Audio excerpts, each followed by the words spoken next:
Rafale ഇടപാടിൽ പാർലമെന്റിനെ തെറ്റിദ്ധരിപ്പിച്ചതിന് ധനമന്ത്രിക്കും നിയമമന്ത്രിക്കുമെതിരെ N.K.. Premachandran അവകാശ ലംഘനത്തിന് നോട്ടീസ് നൽകി.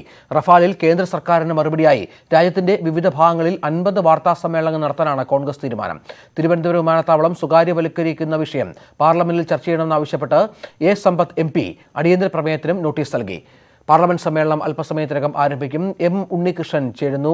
ഇന്നും റഫേൽ വിഷയം പാർലമെന്റിനെ പ്രക്ഷുബ്ധമാക്കാൻ തന്നെയാണോ സാധ്യത? രഞ്ജിത്ത്, തീർച്ചയായും റഫാൽ വിഷയത്തിൽ ഇന്നും പാർലമെന്റിൽ പ്രതിപക്ഷവും ഭരണപക്ഷവും തമ്മിലുള്ള വാക്കേറ്റം ഉണ്ടാകുമെന്ന കാര്യം ഉറപ്പാണ്. അതിനുള്ള എല്ലാ സാധ്യതകളും തെളിഞ്ഞിരിക്കുന്നു. കാരണം ഇന്നലത്തേതിന് സമാനമായ രീതിയിൽ അവകാശ ലംഘന നോട്ടീസുകളിലൂടെ ഇരുപക്ഷവും പോരടിക്കുക തന്നെയാണ്.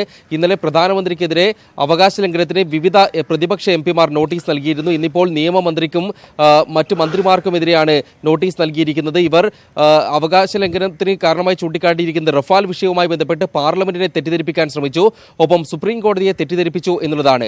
നിയമമന്ത്രി രവിശങ്കർ പ്രസാദിനെതിരെ അവകാശ ലംഘനത്തിന് എൻ.കെ. പ്രേമചന്ദ്രൻ എം.പി.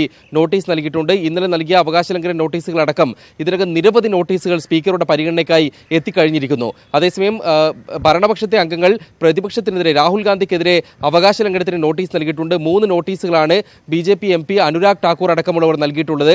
ഇവർ പറയുന്നത് രാഹുൽ ഗാന്ധി പ്രധാനമന്ത്രിക്കെതിരെ തെറ്റായ പ്രചരണം നടത്തി, സുപ്രീം കോടതി തന്നെ വിധി പ്രസ്താവിച്ചിട്ടും റഫാൽ ഇടപാടിൽ പ്രധാനമന്ത്രിയെ കള്ളനെന്ന് വിളിക്കുന്ന തരത്തിലുള്ള ആരോപണങ്ങളാണ് രാഹുൽ ഗാന്ധി നടത്തുന്നത്. അതുകൊണ്ട് തന്നെ അവകാശ ലംഘനത്തിന് രാഹുലിനെതിരെ നടപടി വേണമെന്നാണ് ഇവരുടെ ആവശ്യം. ഏതായാലും സഭാ നടപടികൾ തുടങ്ങുമ്പോൾ തന്നെ പ്രതിപക്ഷം അവകാശ ലംഘനത്തിന് നോട്ടീസ് നൽകിയതും അടിയന്തര പ്രമേയത്തിന് നോട്ടീസ് ഏറ്റവും പുതിയ വിവരങ്ങൾ നൽകിയത്.